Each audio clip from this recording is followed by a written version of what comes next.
I just returned from a 9-day vacation to Chicago, which is where Blair and I are from. And in short, we had an incredible time. And I always seem to talk about Chicago on days when we're celebrating with the Lewis family. So Mazel Tov on your anniversary once again. And I hope you share in the enjoyment regarding this talk and the message of a city that we all hold so near and dear to our hearts. Blair and I took the kids to a Cubs game with my parents. We visited 2 different museums. We did too much eating and enjoyed all 4 seasons, occasionally on a single day. When I travel to Chicago, for me, it's about going home. It's about the kids experiencing where we're from, staying in my childhood house, and seeing the kids' cousins on Blair's side. And then I returned to LA this week and studied this parsha of Shlach Lecha, a parsha about the spies returning home to our collective ancestral home in the land of Israel.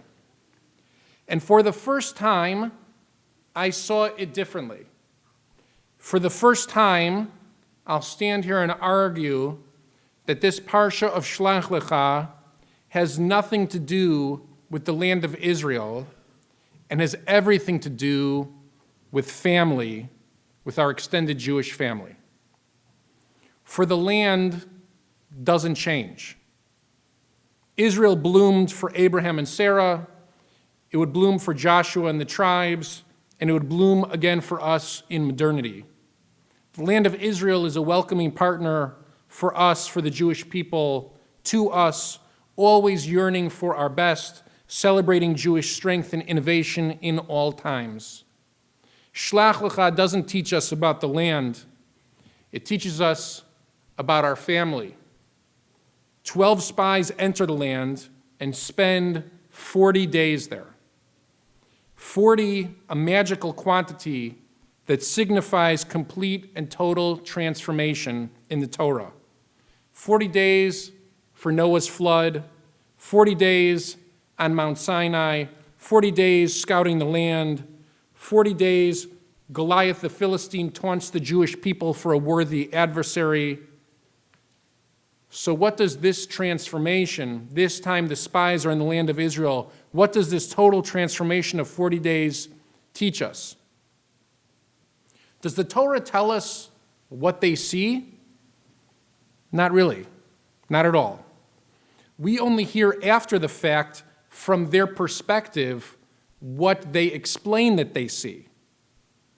The Torah summarizes the 40-day experience in a short 4 sentences.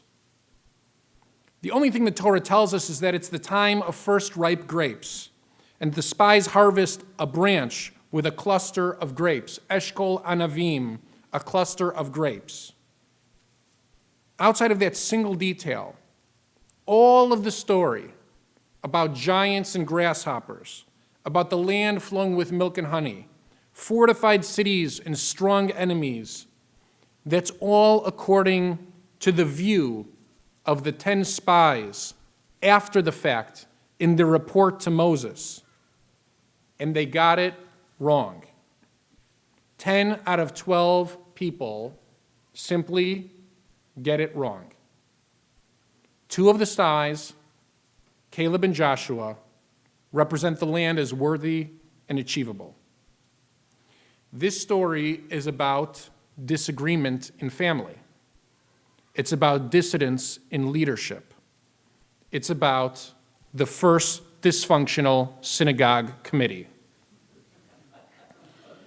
You and I can both travel to Chicago and look at a house in Highland Park in which I grew up, and we can see 2 totally different things.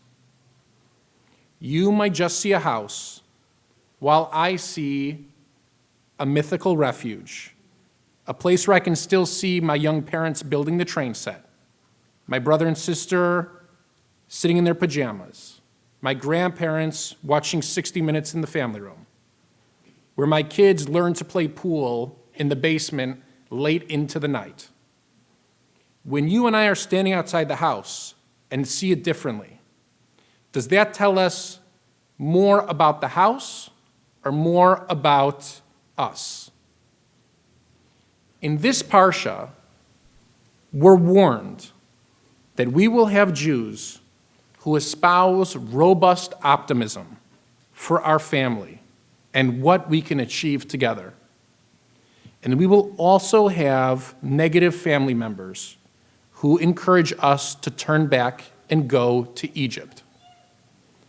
And I would bet in each of our personal families, in our lives, we have encountered these negative voices that encourage us to turn back and go to our personal Egypt.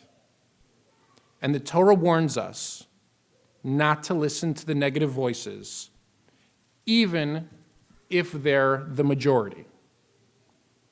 We have to remain positive for the benefit of our entire national family, all of us. We have to believe that tomorrow will in fact be better. We have to build a strong relationship with a land that has never betrayed us, with God whose blessing has carried us out of Egypt and into modernity together. And the story this week challenges us by holding up a mirror and saying, there have always been doubters. That leadership is difficult, especially for our people. That the basic pillars of God and Torah and the land of Israel and peoplehood, these are the fundamental principles upon which our story is based.